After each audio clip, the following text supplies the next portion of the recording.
Good evening, members of the Council. I will now lead us in the Lord's Prayer.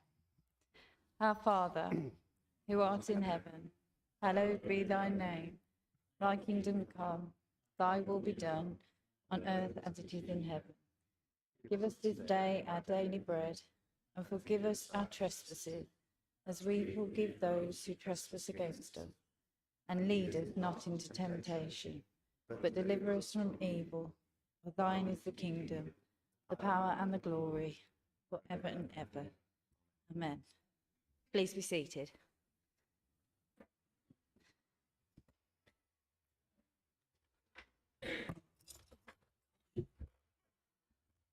Thank you. I've not received any apologies for absence. Are there any further apologies? Thank you. Okay. Thank you.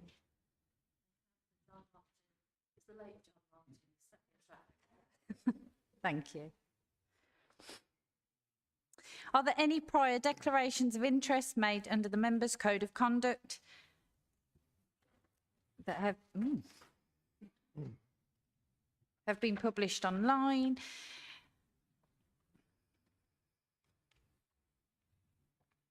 Interests previously disclosed by members at meetings are recorded in the minutes in the White Book, which is also published online. All these interests will be taken as read. They are deemed as repeated at this council meeting. I now invite members to declare any additional interests. There are none, Madam Mayor. Thank you. I move that the minutes of the meetings held on the 10th of July 2023 be confirmed as correct records and signed. Does the council agree? That is carried. This is the first full council meeting in the chamber since the refurbishment works. Could you please bear with us if there are any technical issues this evening, as it is the first time we've used the new system for a live meeting. I've recently been informed that Ros Wall, an employee of Children's Services, sadly passed away in June following a very short battle with bowel and liver cancer. At this point, I would like to invite Councillor Cathy Bayton to say a few words. Thank you, Mayor. It's very rare as elected members that we pay tribute to the very people who keep this council running. But I'd like to say a few words today posthumously to recognise an extraordinary member of staff who committed her working life to Dudley and its children.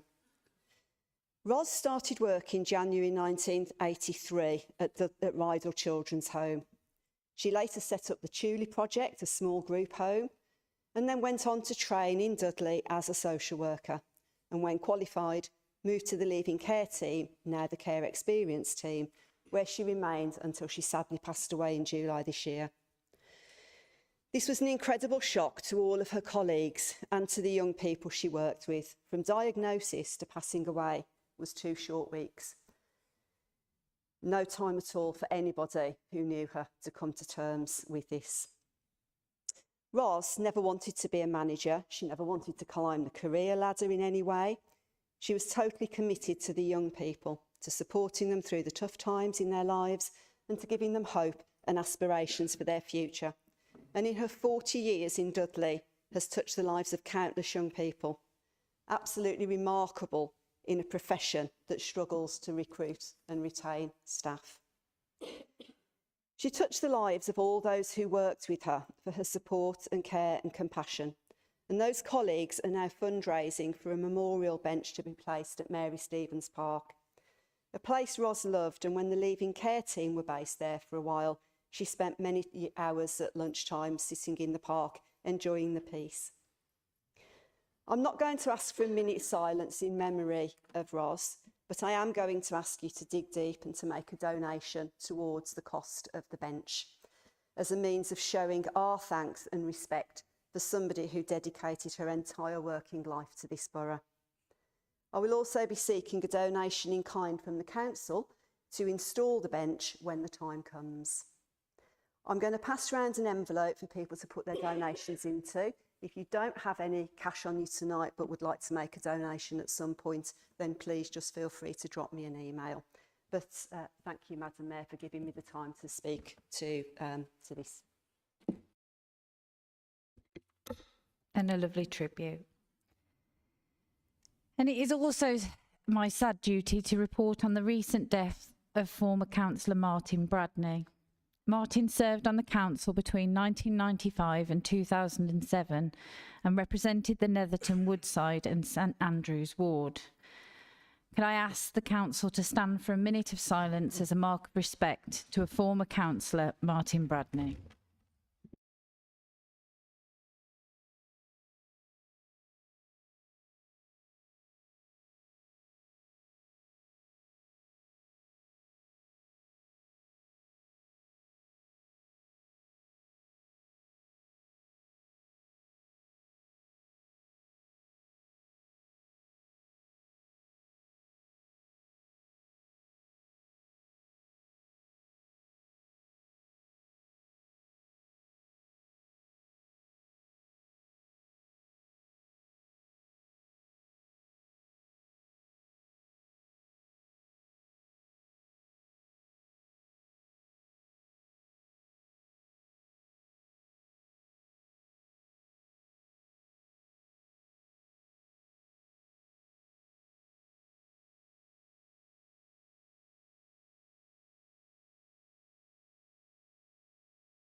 The Himley Bonfire and Fireworks event will be held on the 4th of November.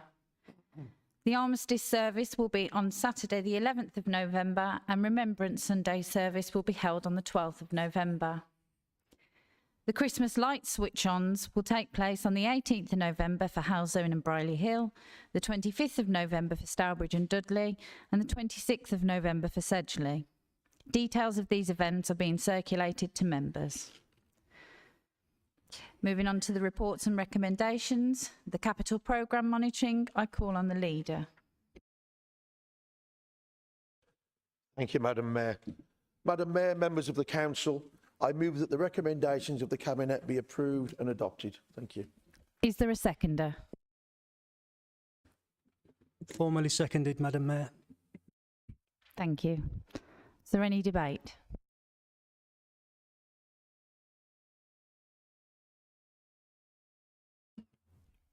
No.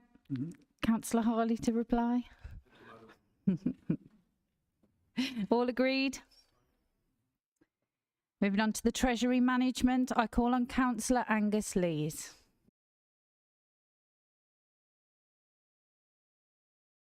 Members of the Council, I move that the report of the Audit and Standards Committee be received and noted. Is there a seconder? Seconded, Madam Mayor. Thank you. And is there any debate?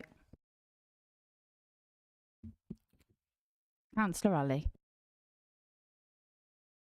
Thank you, Madam Mayor. External auditors Grant Thornton recently slammed the Council's poor financial management. We know the Council's financial situation is dire and on the brink of crisis if matters are not brought under control by the Conservative administration as a matter of urgency. We have been expressing these concerns at the Audit and Standards Committee. However, as always, we have not been listened to. I note in the Treasury Management Report that the Council's net borrowing is 541.3 million compared to 181.5 million client average, and that the Council is anticipating new long-term borrowing before the end of the current financial year. Can Councillor Lees assure the Council that as part of the borrowing strategy, a clear assessment of the affordability and the impact on revenue budgets, both in the short and long term, has been undertaken in the face of Council's dire financial situation? What risks have been identified on the Council's risk register? And does he have the ear of the Council leader and the Cabinet member for Finance on concerns expressed by the Audit and Standards Committee, as we don't believe he does? Thank you, Madam Mayor.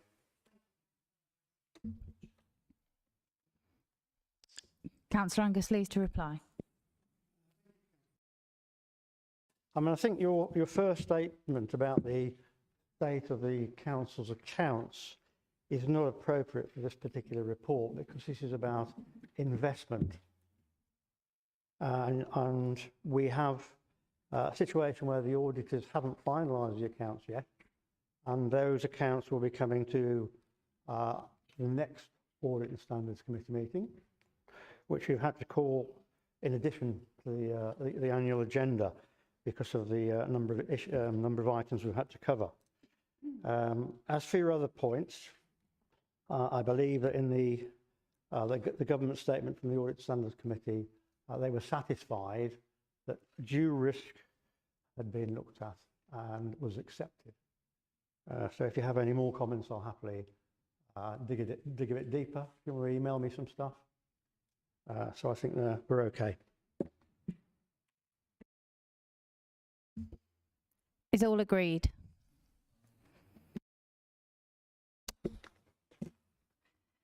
Composition and membership of committees. I call on the leader.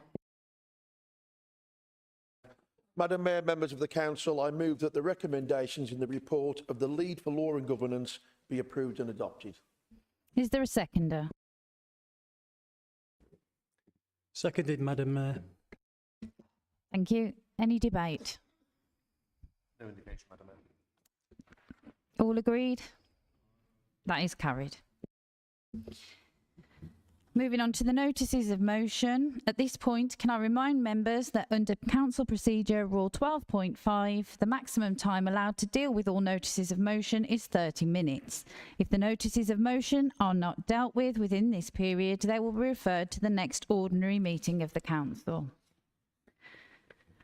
I call on Councillor Kieran Casey to move the motion in his name as set out on the agenda. Thank you, Madam Mayor. Just before the discussion's opened out to colleagues, I'd just like to start by saying a few words on the motion. I'm sure colleagues around the chamber would agree with me that community safety should be one of our top priorities, both for our borough as a whole and, of course, for the individual communities that we all represent. Now, this month, October, marks Restart a Heart Month, so it's timely that we're hearing this at the meeting this evening, and the campaign looks to raise awareness of cardiac arrest and increase the teaching of CPR, including the use of defibrillators. Now, an interesting fact, more than 30,000 out-of-hospital cardiac arrests happen every year in the UK, and sadly less than 1 in 10 people survive them. Early CPR and defibrillation can more than double the chances of survival in these cases, so having these defibrillators in prominent places, easily accessible locations, really does make a huge difference. And the same can be said of bleed kits as well. It can take between 2 and 6 minutes for someone to bleed to death. So the minutes after an incident or an accident where someone could end up bleeding to death, whether it be an accident on the road or a trip or a fall where someone's injured, are really vital whilst the emergency services are on their way. I've got one of the bleed kits here with me tonight, actually, just to show everyone what they look like. They're really simple kits, really, and really easy to use, self-explanatory in the event of an incident. Now, I've been fortunate to work with some brilliant organisations, including St John Ambulance and the Daniel Baird Foundation, run by Lynn Baird, who tragically lost her son, who was stabbed to death on a night out.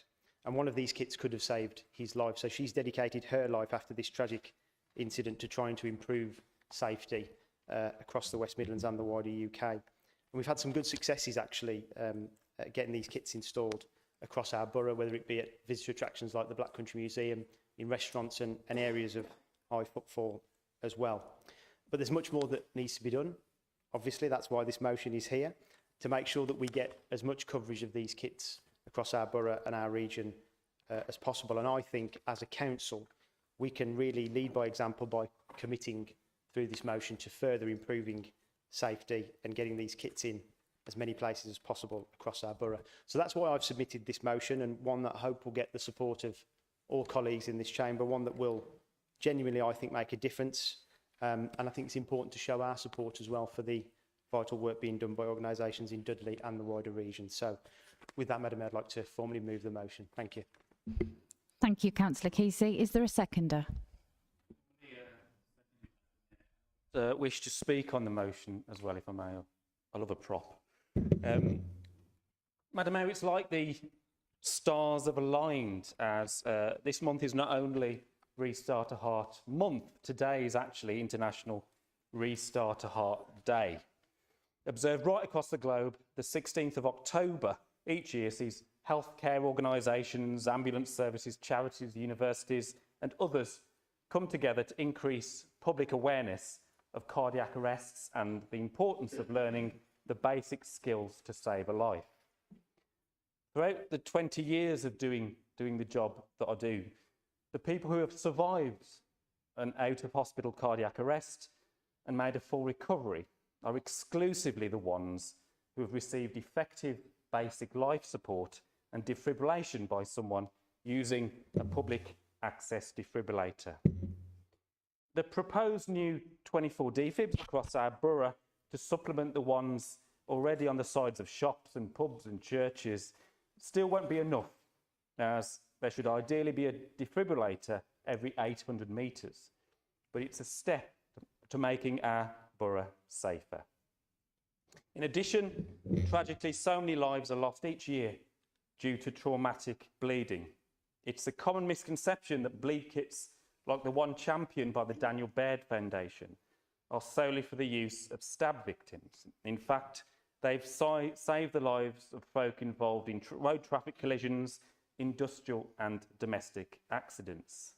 The introduction of public access bleed kits within our communities provides another link in the chain of survival.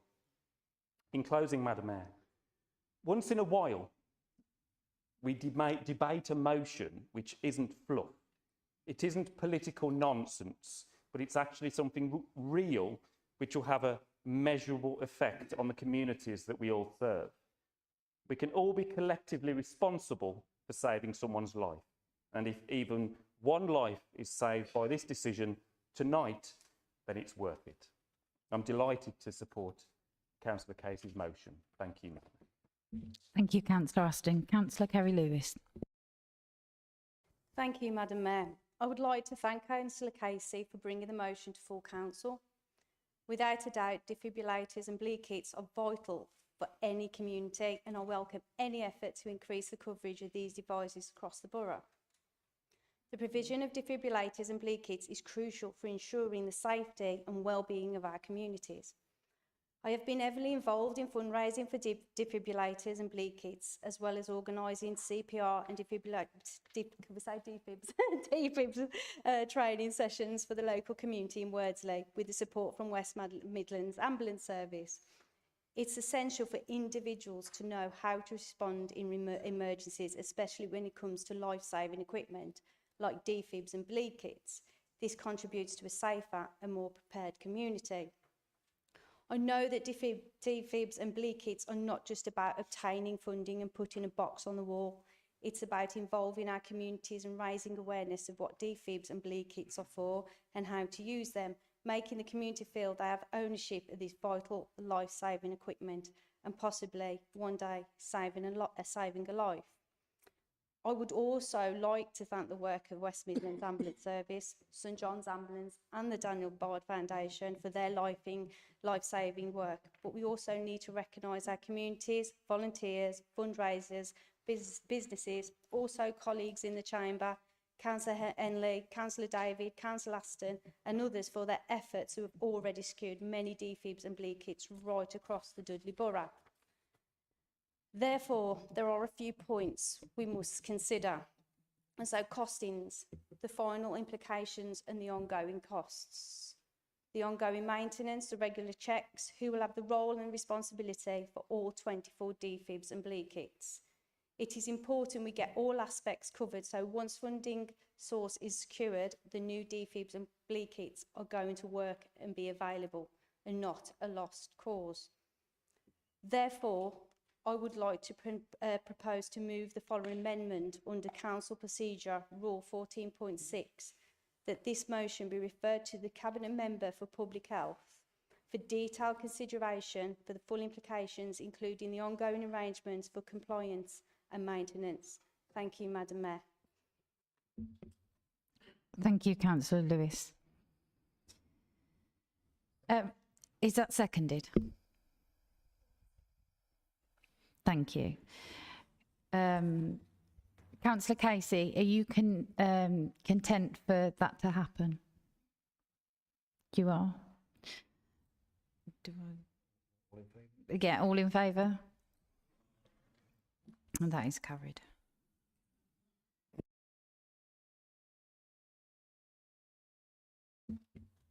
I call on Councillor Damien Caulfield to move the motion in his name as set out on the agenda.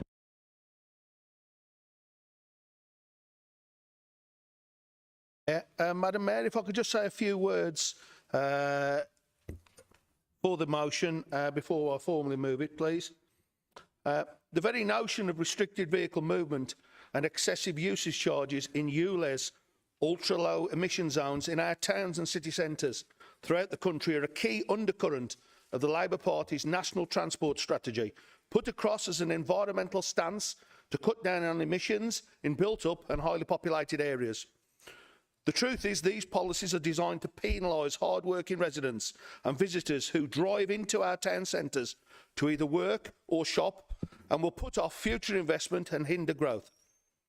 Madam Mayor, classic and ageing vehicles who probably emit far greater emissions than many vehicles on our roads can enter these areas at £12.50 a day, which seems ludicrous to me, but highlights the flaws and intentions from such a practice. In fact, the Labour Party leader, Keir Starmer, said Labour must be doing something very wrong over the controversial ULEZ expansion policy.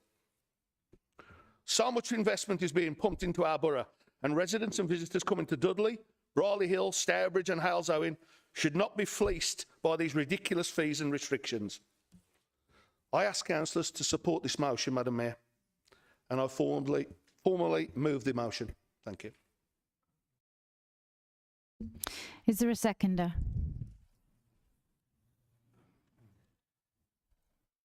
Formally seconded, Madam Mayor. Councillor Sean Kesey. Thank you, Madam Mayor. We're in a cost of living crisis. Household budgets are being squeezed. Some are having to choose between heating and eating. Others are struggling to decide which bill to prioritise and where the money to pay the rest will come from. I welcome any initiative that takes pressure off family budgets. Actually, maybe I should have said I welcome any serious initiative that tries to take pressure off family budgets, because in my opinion, if there's one thing this notice of motion isn't, it's serious. Madam Mayor, I believe this notice of motion is a cobbled together, ill-thought-out political gimmick based on a by-election result that took place in Uxbridge and South Ruislip on July the 20th this year.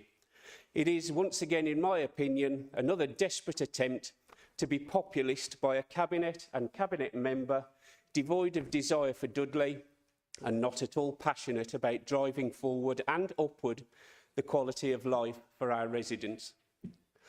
Older vehicles, due to their age, release more pollutants than newer ones. One of the main pollutants is nitrogen dioxide. I've regularly sat in the traffic jam that stretches from Sedgley Town Centre through Upper Gornal every weekday morning and evening. A traffic jam that passes very close to many, many homes. Some, I imagine, homes with children, some with elderly residents. The Committee on the Medical Effect of Pollutants stated in a report, NO2 has been associated with adverse effects on hospital admissions for various diagnoses, decrements in measures of lung function growth, increases in respiratory symptoms, asthma prevalence and incidence, cancer incidence, adverse birth outcomes and mortality. I have to ask Councillor Caulfield, as you were sat imagining how clever you are and what a great political wheeze this notice of motion would be, did you once consider the health of those that live on the Dudley Road in Sedgley and Upper Gornal? Or how about the Halesowen Road in Netherton? You do remember where Netherton is, I assume. What about the residents who've got the residential back streets that many drivers use to avoid said traffic jams? What strategies have you devised ready for implementation to lower the ambient emissions in these high pollution areas so that a ULEZ would not be needed? I'm assuming the answer is none. It is for this reason that I will treat this politically motivated gimmick as exactly what it is, a gimmick, and call upon those who really are interested in serious politics that aims to improve quality of life to step forward and create a long-term plan to improve air quality in our borough. Thank you, Madam Mayor. Thank you. Councillor Peatlow.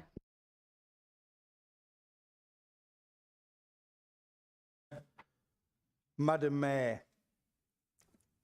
firstly, I read this motion, and I'm sure, like 71 other councillors, was slightly surprised that this motion, at this time, wishes to use the hot air of this council chamber. Now, firstly, I'm assuming that myself and Patrick haven't had the opportunity yet to speak, but I'm certainly assuming and hoping that this motion has been put forward by the councillor himself rather than received assent from that administration. Because put bluntly, it is one of the most ridiculous motions that have been placed in this council chamber. In fact, Councillor Kesey, I find myself agreeing with most of what you've said. And if Councillor Caulfield can achieve nothing more this evening, the fact that me and you can agree on this matter should be a cause for celebration. And indeed, this motion is more at home with the conspiracy theories of the likes of Lawrence Fox than it is in this council chamber. But it gives us the opportunity, Councillor Caulfield, to say very clearly that there are no plans by this administration, when we take control next May, to look towards a ULEZ. And in fact, we would take this motion even further, because he speaks about Dudley Town, but we would say we require no ULEZ in Stourbridge, in Lye, in Halsowen, in Gornal, even in the independent state of Cosley. It's a conspiracy theory. Now, he speaks about freedom of movement, and let me make a very helpful suggestion. We will ensure, when we take control in May, that your councillors' freedom to go from Gornal to Neverton to Sedgley is maintained, because we will wish to celebrate that fact. We will even ensure the freedom of movement so Rebecca Collins can go to Hayley Green, or indeed the youthful Sue Greenaway can make her way to King Swinford. Now, the motion also underlines a number of mistruths, and actually we can say it within this council chamber, lies. It talks about a commendable record in implementing green policies, and he refers to Marco Lungi, the green champion. Since 2019, guess how many parliamentary votes have been on the climate? The answer is 10, Councillor Caulfield. And guess how many votes in favour Marco Lungi has given on the climate? Have a guess. None. Not one. And then he mentions the brownfield sites. Well, Councillor Harley, this is why I suggest he didn't put it amongst you, will know that the brownfield sites didn't come from photo opportunist extraordinaire Andy Street. It came from Councillor Lowe, who unfortunately doesn't look very good in high definition, and apologies for people listening at home, as leader of this council. When we negotiated with the agreement of Patrick Harley, the Brownfield Site Initiative. It was this council, this leader, not your precious Andy Street. So to be clear, Madam Mayor, we will treat this motion in the way that it deserves to be treated. We will simply abstain. It's meaningless. it means nothing. And if it gives you a photo opportunity, Councillor Caulfield, if it allows the freedom to go from Neverton to Sedgley, then I am happy to stand here, Madam Mayor, and to say your freedom will be protected from us on this side, if not the electorate. Thank you. Stafford to Kingsway. Thank you, Councillor Lowe. As you have spoken for your group, I'm quite happy that I've heard enough debate on this. Do you want to come back in, Councillor Caulfield?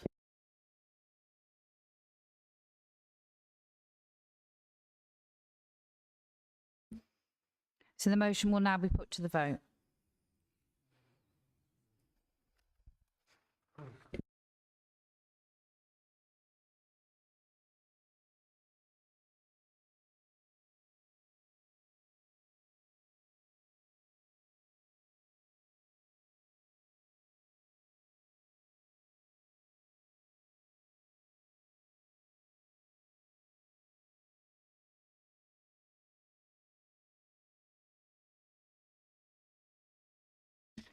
The motion is carried.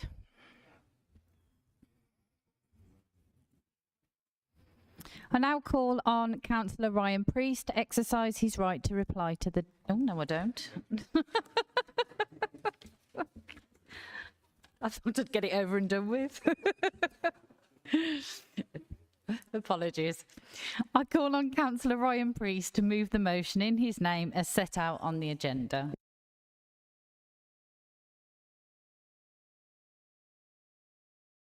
Colleagues, I propose this motion in an effort to support residents across the borough who are facing a number of issues with Brisk. For those of you who've not had the pleasure in your wards yet, I'll first explain who Brisk are and what they're doing. They're a broadband company that generally use telegraph poles rather than underground fibre optic, and to their credit, actually do offer ultra-fast broadband at generally reasonable prices. So in theory, there's nothing to be upset about. Good quality internet access is a way of future-proofing our communities. However, the way Brisk has gone about this has been aggressive, lacklustre, and it's causing stress and upset to residents in Cradley and Woolscote, and I know in many other wards too. This motion is not an attempt to stop their rollout entirely. It's an attempt to bring Brisk to the table to negotiate a proper method of consultation. Consultation is not an annoying and unnecessary layer of bureaucracy. It's an important step to ensure that we get the right infrastructure in the right places. Now, I've had telegraph poles put in the middle of footpaths outside of Collie Lane Primary School, forcing pushchairs and wheelchairs into the road. I've had residents told that a pole will be placed in their driveway, and I've had a resident who came home to find Brisk engineers about to dig up their front garden. It's not good enough. What they are doing in my ward, if they are not already, they will soon be doing in all of your wards too. Now, my motion will issue advice to residents on what their legal rights to oppose and provide feedback to Brisk infrastructure are. It would instruct the Chief Executive to write to Brisk, asking for their broadband rollout to be halted until an improved method of a consultation can be agreed. But this is a nationwide issue. I've been told that in Hull City Council, for example, there are 3 separate companies operating all at the same time, and in some cases, each with their own telegraph poles. So if you think it's bad now, it can get a lot worse. Sorry. Under current legislation, broadband companies do not need permission from the council to install this infrastructure. So my motion also instructs the Chief Executive to write to the Secretary of State calling for the government to back the Telecommunications Infrastructure Bill, a bill written by a Labour MP but is attracting cross-party support. If they can do it in Westminster, then we can set aside the political differences here too and back this motion. This motion boiled down is a simple choice. Are you on the side of residents or are you on the side of a telecoms giant? Colleagues, I ask that you stand with your residents and vote with me on this motion. Thank you. Is there a seconder?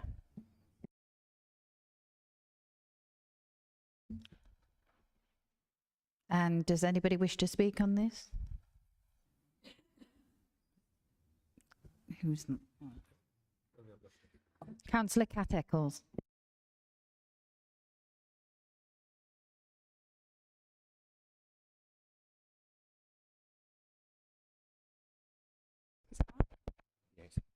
Thank you, Madam Mayor. Councillor Priest is probably not aware that I've already raised this with the Chief Exec, Deputy Chief Exec. I've raised it with ministers, shadow ministers.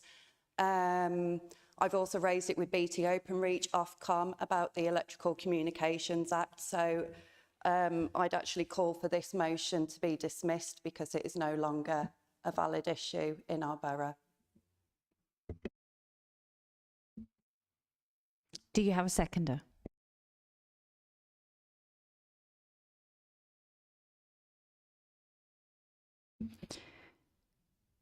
Does everybody agree with the amendment? Any speakers on the amendment, sorry? Could you please repeat your amendment? Thank you. That I've already raised this issue to the Chief Exec, the Deputy Chief Exec, ministers, shadow ministers of the digital culture, media, sport portfolio. I've also spoken to BT Openreach, Ofcom, about the Electrical Communications Code and about making sure that providers are meeting their requirements to consult with residents prior to installing any infrastructure. And as such, I call that this motion is null and void. Does anybody want to speak on that motion? Amendment, apologies. Councillor Simon Phipps. Madam Mayor, I wish to speak on the substantive motion. I'm happy to leave the amendment to be discussed by others. Thank you. Councillor Kettle. Look at it, yes. Madam Mayor, people in my ward of Pedmore and Stourbridge East have objected in considerable numbers, turned out in meetings, in public meetings in the street, met people from the company of Brisk, and over recent months, the incursion that we've had, which have virtually destroyed the street scene on some very nice estates, have continued unabated. They appear not to take into consideration limitations on the Telecommunications Act, which limits environmental damage on the environment. To have people come home from work and find they've got a huge telegraph pole either right outside their property and even halfway up their drives on two occasions where it's been put in the front garden. This is an impossible incursion and an unfair incursion on working people who often work half their adult life to own a decent property in a decent area, to find it trashed by this company in the manner it has done. And some of the street scenes now look absurd, with multiple poles, they can have anything up to about a dozen wires sticking to them. The street scene has been considerably altered by this one company in a matter of months. And I support anything that will limit and limit the behaviour of Brisk and bring in their senses and ask them to be in a reasonable fashion. When it comes to supplying broadband, when we've got it under the pavement, when we've got the infrastructure already there, we've asked them to use it. We haven't been hostile in many ways towards this company, but where they have totally ignored us and imposed their system all over our street scene, they have wrecked the investment of a generation sometimes, where people have gone out to earn the money to own a decent property. It's been totally unfair, Madam Mayor. So I support this amendment and anything, or this motion, and anything that will bring Brisk to their senses. Thank you, Madam Mayor. Thank you, Councillor Kettle. Well, according to the Council Procedure 12.5, we have come to the end of the 30 minutes allotted for this. Therefore, this will have to be moved over to the next full council. So moving on to questions from members under Council Procedure Rule 11. Firstly, can I remind the Council that the purpose of this session is for members to ask questions. There will be a 1 hour time limit on the question time session, and the time limit on all individual contributions during this session will be 2 minutes. All questions will be dealt with individually. Am I talking or is everybody else? Thank you. All questions will be dealt with individually, one at a time, if time permits. Members may indicate to ask another question during the session. When I call on members to ask a supplementary question, this must relate to the original question or the answer given. There are no written questions that have been submitted in advance. I now invite members to indicate if they have any questions for the leader, cabinet members or chairs. Councillor Adam Aston. Thanks very much, Madam Mayor. My question is for Councillor Rogers and relates to the recent introduction of telecare charges for Dudley's tenants and a substantial increase for homeowners. Acute kidney injury, pneumonia, pressure sores, hypothermia and death. Madam Mayor, they're the clinical consequences of a lung lie or lying on the floor for a prolonged period following a fall and being unable to get up. This month's sudden introduction of a hefty charge for a service which has previously been free to most users will inevitably result in huge numbers of Dudley's most vulnerable citizens cancelling this valuable lifeline to summon help because they can't afford it. It will result in long lies and will cost the council, the NHS and the wider system considerably more than will be saved in the first place. Throughout my years on the council, decisions have been made which I haven't agreed with, but I can understand. Despite my best efforts, I can see no logical rationale for this change.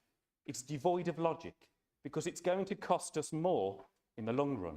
Madam Mayor, this is a bad decision and it's fallen into the lap of Councillor Rogers. He was not responsible for it, but I wonder if you can provide details of how many telecare users thus far have cancelled the service as a result of the introduction and increase of the charge. Thank you. Aston. I call on Councillor Rogers to reply. Thank you, Madam Mayor. Thanks for the question, Councillor Aston. Very good question. So good, in fact, I can't understand why neither yourself or any of your colleagues have asked it before when you've had every opportunity. This was presented at Health Scrutiny Committee last year in November, and the decision to charge was presented at full council. I don't have those particular figures, but I will get back to you. Thank you. Thank you, Councillor Rogers. Does Councillor Aston wish to ask a supplementary question? Yes, please, Madam Mayor. My question for Councillor Rogers was how many users have cancelled the service since receiving a letter, which I believe has only gone out in the last couple of weeks. If there have been significant number of cancellations, I wonder if Councillor Rogers would reconsider the charge, or at very least take a far more means-tested approach based on people's ability to pay. Thank you, Madam Mayor. Councillor Rogers to reply to the supplementary question, please. Thank you, Councillor Aston. Yes, it was means-tested, and about a third of the people, the residents, have withdrawn from the service. Thank you. Thank you. Councillor Shaukat Ali. Thank you, Madam Mayor. You'll recall a motion was presented to the Council on the 17th of April on drop curb funding for disabled residents, which was discussed and an amendment agreed, and the Cabinet member removes and rescinds the £100 charge to assess disabled parking bay applications introduced by the Tory administration, to undertake a review of the charges for drop curbs for all areas to make it more affordable to alleviate pressures on on-street parking. Can the Cabinet member for Finance and Legal state why, after 6 months of the motion was agreed, that a decision has still not been reviewed, and why hasn't he done that? Thank you, Madam Mayor. Thank you, Councillor Ali. Councillor Clark to reply, please. Thank you, Madam Mayor. I'm not quite sure whether that's correct, addressing that question to me about the drop curbs, but I'll get an answer to you. Thank you very much. Councillor Ali, do you have a supplementary question? Yes, thank you, Madam Mayor. It was a finance matter as such in terms of introducing those charges. So I think, and I believe strongly, that it was the right person for the question to be asked. Can I ask when the decision will be reviewed? And as the £100 fee for assessing disabled parking bay application has been implemented since the motion was discussed, amended and agreed, is it the Cabinet member's intention to reimburse everyone who has already been charged the fee? Thank you, Madam. Thank you, Councillor Ali. Councillor Clark to reply to the supplementary question, please. As I said, that question I don't believe was geared towards me. It'd probably be better for Councillor Phipps to answer that question. But no, but I'll get a written answer to you because I really don't understand your question. Thank you very much. Thank you, Councillor Clark. Councillor Simon Phipps to speak, please. Thank you very much, Madam Mayor. My question is to the Leader of the Council. Like many of us, I was appalled to see demonstrations around the country in the last few days openly celebrating the actions of the terrorist organisation Hamas in murdering over 1,400 innocent civilians in Israel, including babies. I received the email, like we all did, about the demonstration in Dudley Town Centre earlier today about this evening. I took a few minutes to go along and observe what was happening in the hope that we would not be seeing similar scenes in Dudley. Now, whilst it was by far from a large gathering, I was disturbed to hear chants of, and I quote, "From the river to the sea, Palestine will be free." Now, that is a rallying call for organisations that seek to dismantle the Israeli state and deny its right to exist. Even more disturbing was a speaker seeking to justify the actions of Hamas in the last few days, which is a truly disgusting claim. We may only have a few Jewish residents in this borough, but every single one of them deserves to live their lives without the fear of any anti-Semitic rhetoric being spoken on the streets of Dudley. So I would ask the Leader of the Council to join me in condemning anyone that is seeking to celebrate the actions of the terrorist Hamas and to reassure our Jewish residents that we stand with them at this troubling time. Thank you very much.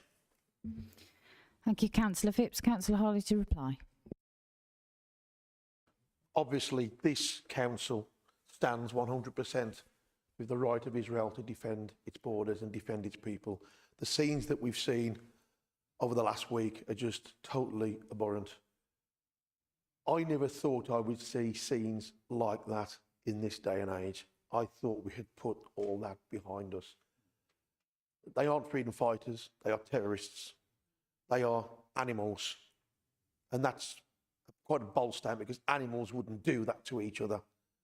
To kill innocent men, women and children, to kill babies in the manner that they were, it just shows that, you know, we think humanity can't delve into even more depth. This shows that we actually can. And I think the whole world should unite around Israel and their right to defend themselves.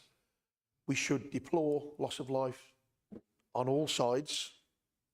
There will be innocent men, women and children being murdered on both sides as we speak. That is what happens when you have a war. And let's be clear, there is a full-blown war going on now in the Middle East. And that is regrettable, particularly when, up until a few weeks ago, Israel and Saudi and one or two other countries in that region were really making great strides to move that region forward. And now regrettably, I think it's been set backwards. And will we recover from this? Who knows? But to answer Councillor Phipps's direct question, anyone that goes out there chanting in that manner should be criticised and deplored by everyone in this chamber. That is not the actions of reasonable people, and it's certainly not people that we want to be associated with this authority or any other. Thank you. Thank you, Councillor Harley. Councillor Phipps, do you have a supplementary question?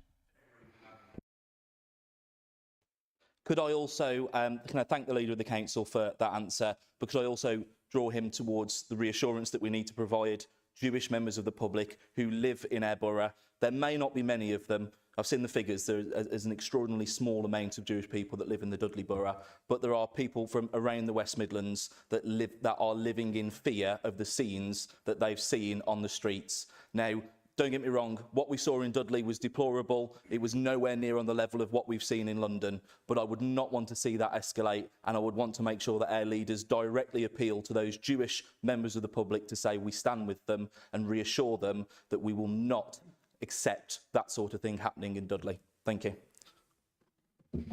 Councillor Harley to reply.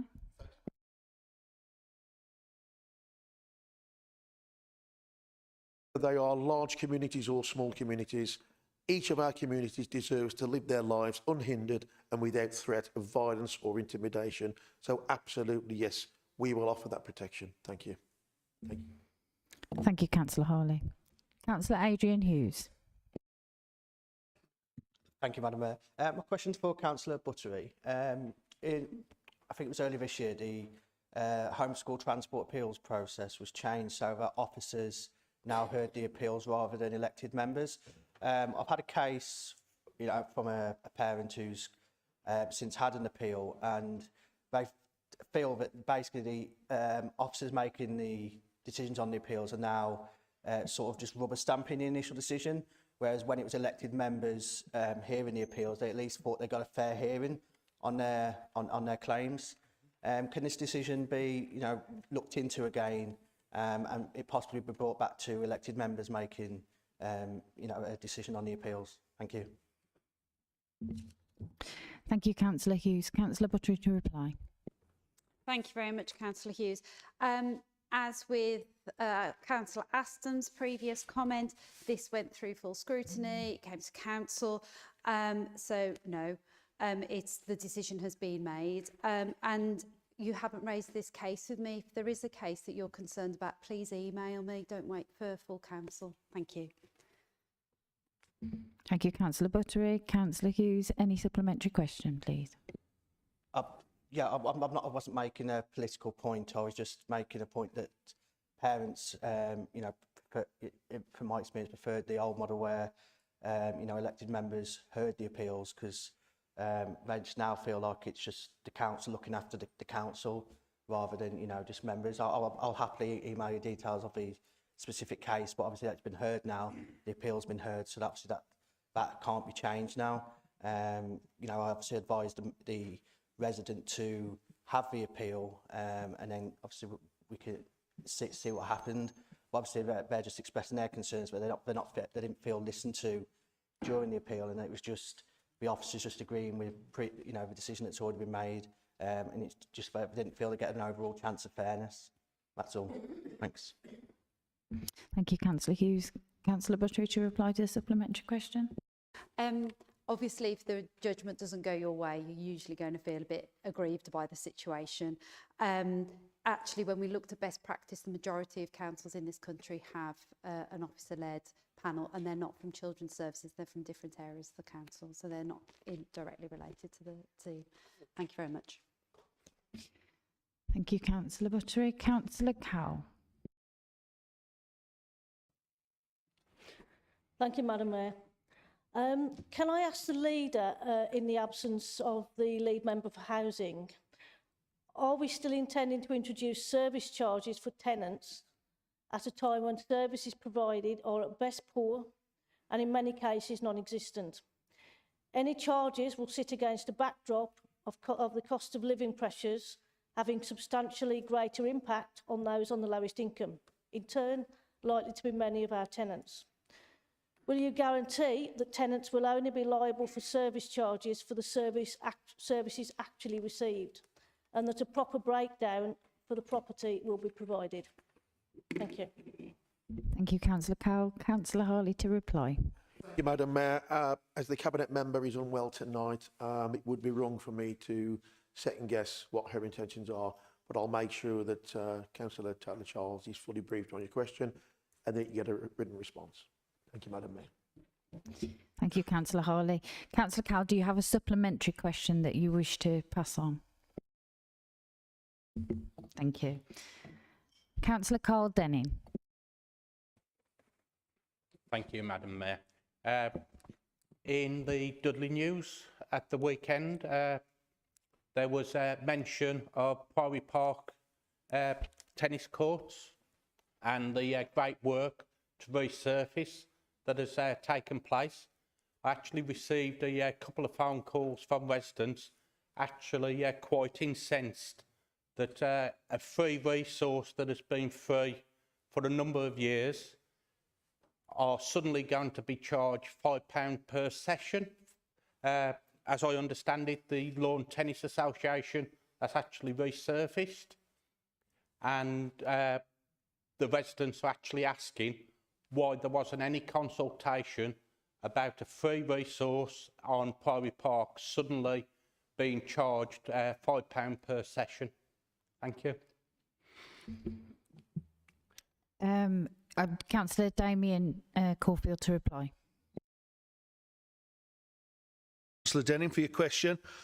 Part of the funding process from the Lawns Tennis Association and the future maintenance and upkeep of the tennis courts was to implement a charge to go towards that.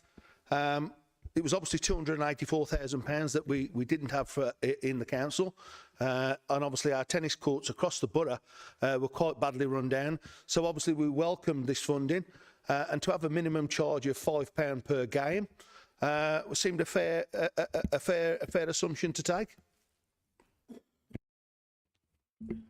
Councillor Denning, do you have a supplementary question?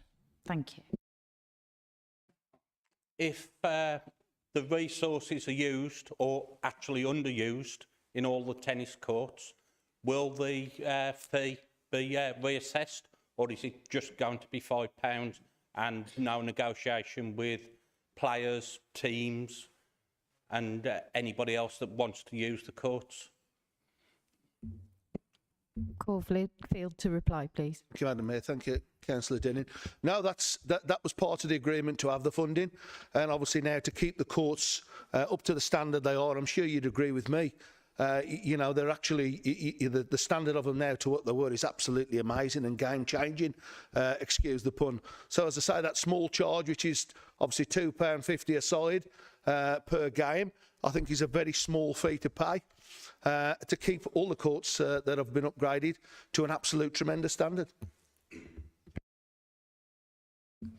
Thank you, Councillor Caulfield. Councillor Ryan Priest. Madam Mayor, my question is for the leader or the deputy, whoever feels best placed to answer, and it's about the row of abandoned shops in Collegate. In 2016, the administration went to the press and claimed that the council had submitted a compulsory purchase order. It took until 2022 for that to be approved by the Cabinet. In 2021, we were told in election material that the deal was done. It took months for it to fall through. But the leader of the council said, and I quote, "I would not be surprised if there was a scheme completed there by the end of 2022. So I can only imagine your shock. In fact, I have one resident who lives opposite the shops, who before moving to the area wrote to the MP and asked when the shops would be demolished, as they didn't want to move and live opposite them for years. The MP replied and said it would be very soon. That MP was Linda Walther, the Labour MP for Stourbridge from 2005 to 2010. Now, this isn't some political gotcha for the leadership. I accept that it's a complicated issue, and I want to thank the officers, councillors and community groups who've worked on this over the decades. But earlier in the year, we were promised that with the shops now in council ownership, they would be boarded up. Instead, the authority spent nearly £2,000 on a banner advertising the proposed scheme. The people of Cradley are rightly sceptical over the years that they've had with this. So why would they ask, why would the council be spending so much money hanging a banner on a building that soon won't be there? My question to the administration is, has the contract been tendered for the demolition yet? If not, why not? And when can the people of Cradley expect to see the site demolished? Councillor Bradley to reply, please. Thank you, Councillor Priest. Yeah. As you have said, it is a very complicated issue. You go back to Linda Waldo, I can go back to a few cabinet members myself who have worked on this.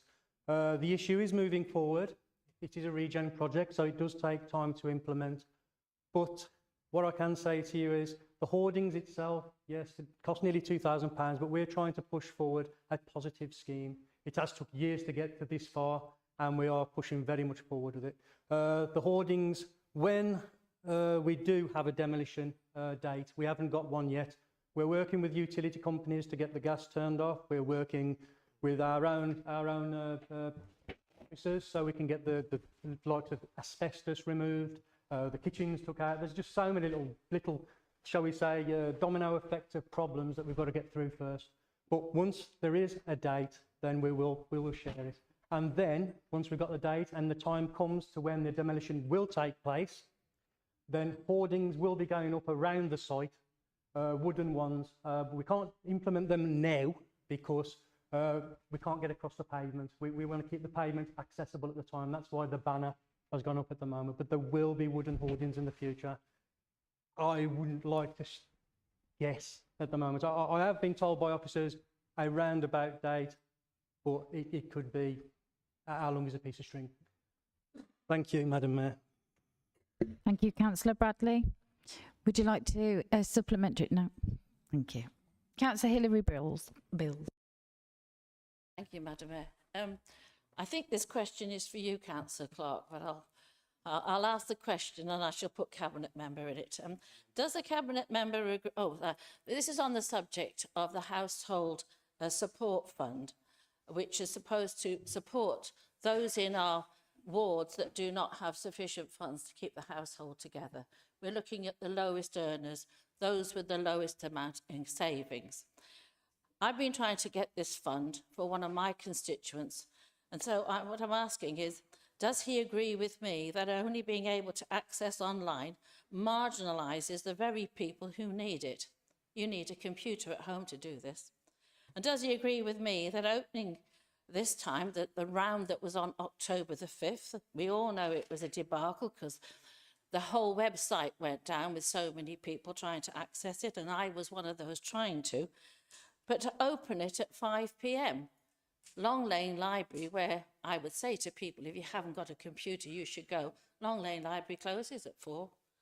And my last point is, having tried to do this, does he agree with me that a copy of the form with the questions are available? They are available on the website. So when eventually you do get on and you do get an application form, you have all the information in front of you and you don't have to go away from the form to find the information to come back. Thank you, Madam Mayor. Thank you, Councillor Bills. Councillor Clark to reply. Thank you, Councillor Bills. That is a question for me, so I will take that one. So thank you very much. The Household Support Fund we put through in April, first of all, and we had it, that was quite successful. Then we put it forward in July, again successful. The one in October, we had a problem with it. It was put initially at 5 p.m, the launch, so that when people could come home from work, it was going to be launched then. Unfortunately, what happened was that at the time that scheme was launched, we had an upgrading of the website, which coincided with that, which meant the whole thing crashed. But we did have, I believe it was about 800 applications beforehand. The system was literally rebooted and it was going again by midday the following day. And since then, we've had over 1,000 applications. If you have got somebody that is struggling to access this fund, then please email me the details and we'll make sure that it's sorted. but I do agree with you that it should be more visible on the website, and the details should be easy to access. There was another small issue that we did have, which the website wasn't putting together the addresses when they were put in. That was because the information that was given to the provider was incorrect at that point, but the extra time allowed us to correct that by 12 o'clock the following day. So it is working well, and it is there to help the people that really need it. But if you do have any issues with a specific constituent, then please email me and we'll get that sorted. Thank you, Madam Mayor. Thank you, Councillor Clark. Councillor Bills, do you have a supplementary question? Wouldn't he agree with me that Keith is going to be absolutely delighted when I tell him what you've just told me? Councillor Clark to reply. Councillor Andrew Tromans. Thank you, Madam Mayor, for calling me to speak. On July the 6th, 2020, this council declared a climate emergency with the aim of hitting net zero emissions by 2050. In the more than 3 years that have passed since, I'm afraid we have seen little progress. Through my attendance at the Climate Change Select Committee, I have learned that we have not published a climate action plan with clear, trackable targets.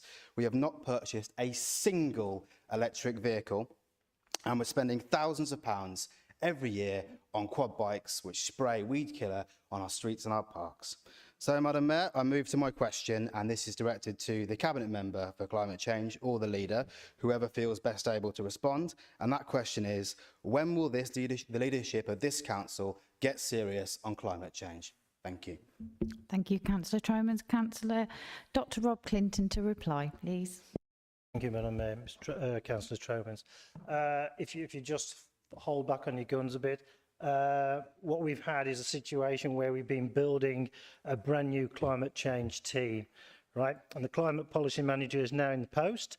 Their priority is to develop a climate change action plan for the council, which will set out existing and future carbon reduction projects, collated then from all the relevant divisions within the council, which has been a bit problematic, but we're moving forward on that, and directors across the authority. We are aiming then to have a final draft plan ready by the end of December. Okay, so that will go to informal cabinet probably the very end of October, and hopefully full cabinet then in December, and then next year we'll be up and running to discuss it in chambers. Okay, thank you. Thank you. Do you have a supplementary question? But all I will say to you, Councillor Clinton Senior, is that the clock is ticking and we need that plan and we need some action. Do you wish to reply? Yeah, all I can say is it's been a long process. There hasn't been a cabinet member for climate change before. The funding is divided throughout all the directorates, and we have to pull all the directorates to work together to know what the directorates are individually doing in order to focus the policy. So it's just like team building at the moment, but we have actually secured the team and now they're all functioning. Thank you. Thank you. Councillor Shekhar Ali, did you want to speak again? Yeah. Yeah, thank you, Madam Mayor.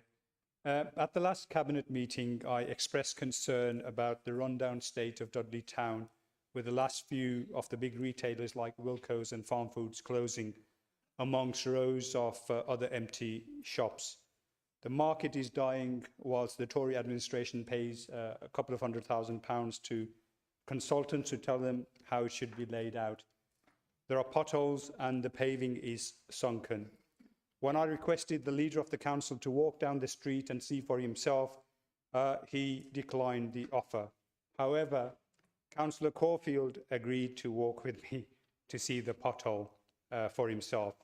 And I must say he was embarrassed to see the size of the pothole, and he refused to have his photograph taken with it when I asked him.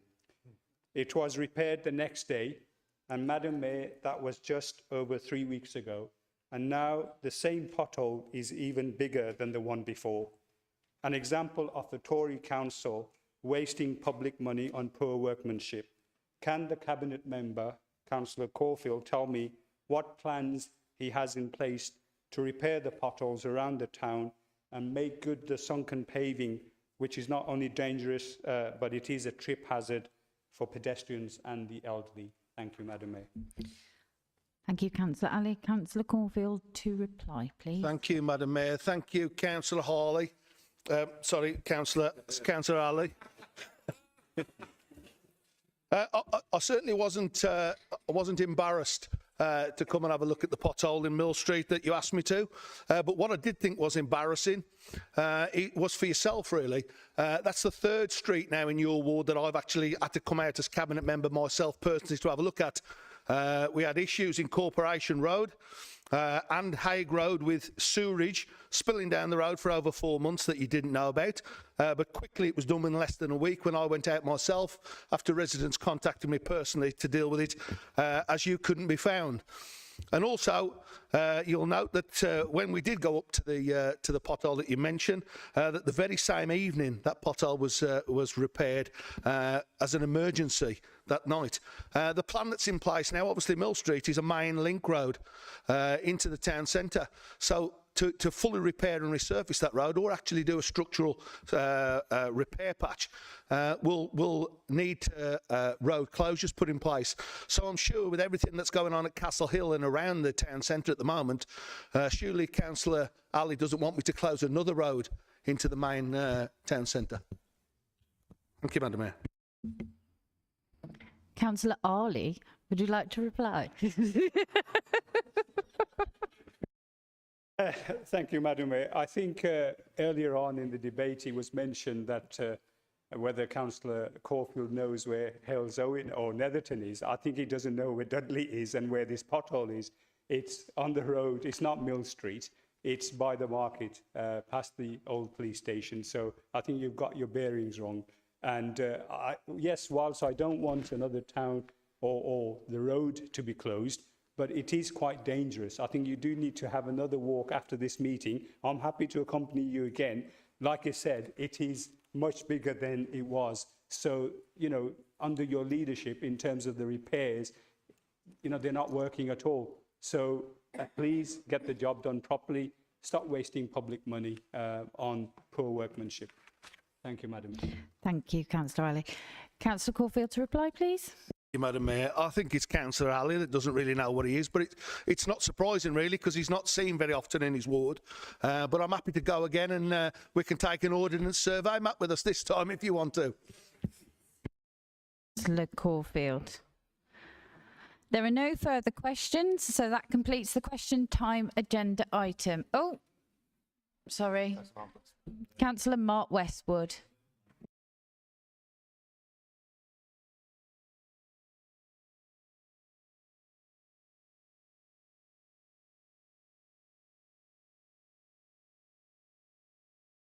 The cabinet member for Hoyle.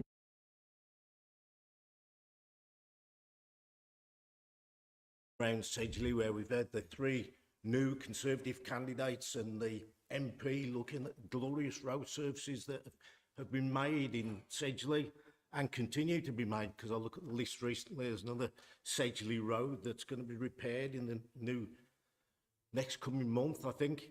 So what I'd like to know is, when is that going to expand to Upper Gornal and Woodsetton and Gornal? You know, you've got residents that approach me in Kent Street, Hill Street, you've got Rueton Street, and in Gornal itself, you've got Bull Street, Temple Street, all in a hell of a mess. Summer Lane, good grief, it's like a car track. But anyway, I could go on. I've been in the logistics business for a number of years and led and understand the logistics. So when I see the member, again, driving around in trucks all over the borough, got the workmen having photographs and all this publicity, can you give me a figure of how much man-hours that's actually lost in terms of repairing roads? Because whilst you're driving around in a truck, one of our great workmen won't be physically in it or being productive.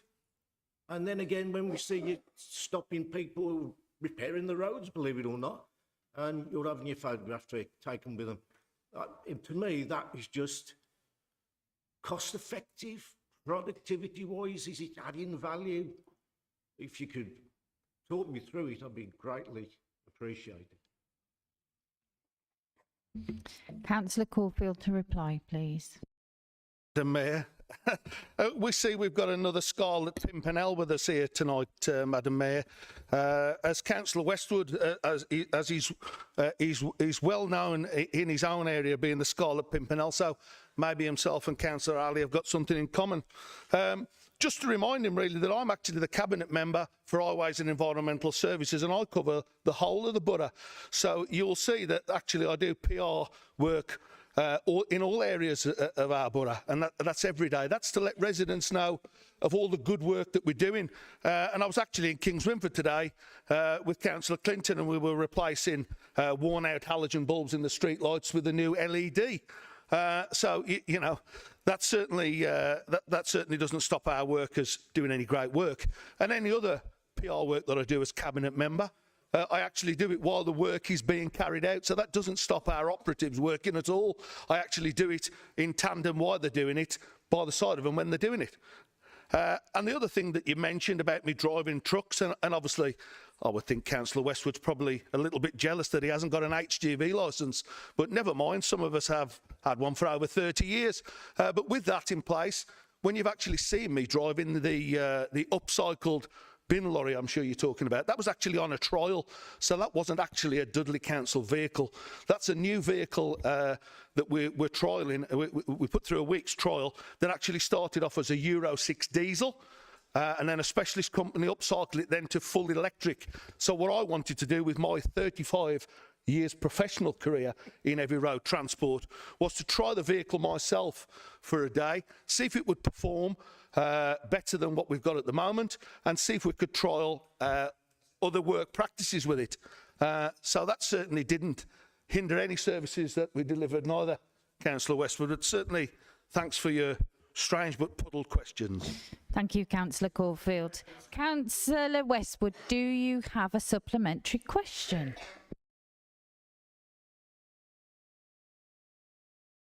I too wished I'd got an HGV licence. I've always cried out for one.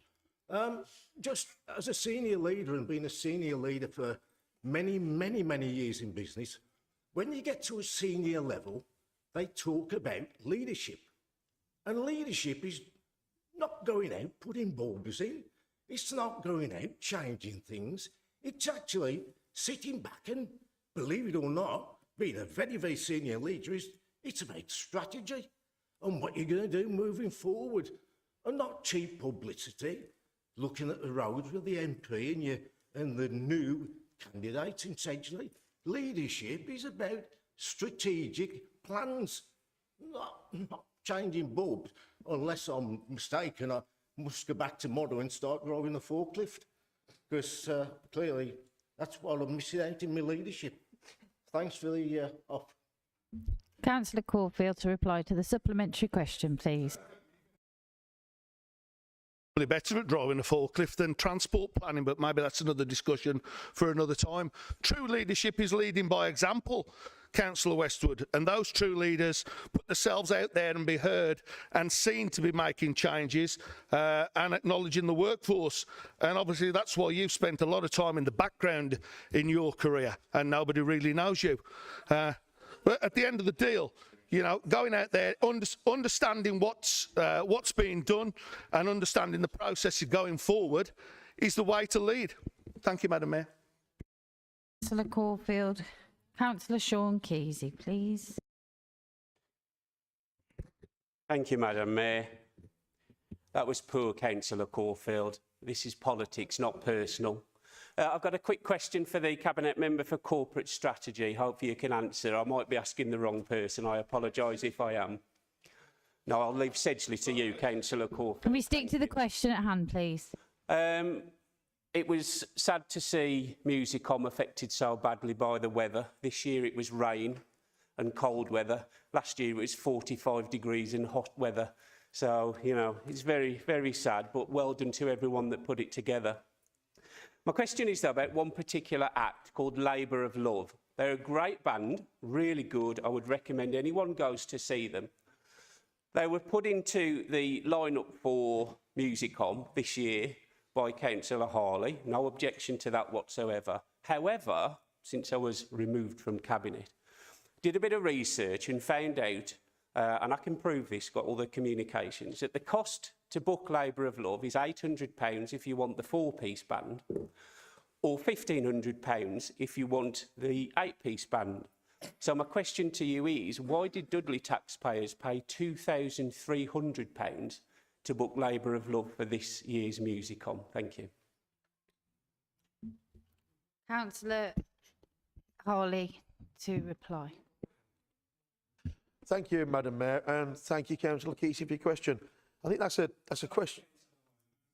Yeah, but I think I'm probably in a better position to answer than Councillor Atkins. The question really should be directed at the promoter that we use in order to organise Musicom. That's a question for him. He's the one who decides how much acts will get paid. It's my belief that the figure for Labour of Love is the one that we should pay, but obviously the agent also top sliced some for himself, which is what he does on all the acts. Now, you're quite right. The year before, horrendous weather, too hot. People were advised to stay at home. The event lost money. And that is no reflection on the team that organised it, including yourself as Cabinet member at the time. It is a good event and it should be more supported by members in this room. This year, horrendous weather, but it was pleasing to see the kids dancing in the mud and the rain. It felt almost like a proper rock music festival. Next year, we are hopeful we can get from the Commonwealth Games Legacy Fund funding to make sure that we have every penny covered for next year. So regardless of the weather, whether it's blazing hot sunshine or awful torrential rain, that event will not cost the council a penny. And I'm hoping that's the springboard to future events, which I know was an ambition of your own, that we can have future events like that that encourage local bands, local artists. And also, it should be the finale of Black Country Week, which I know is dear to the heart of the opposition leader. Thank you, Madam Mayor. Thank you, Councillor Harley. Councillor Kesey, do you have a supplementary question?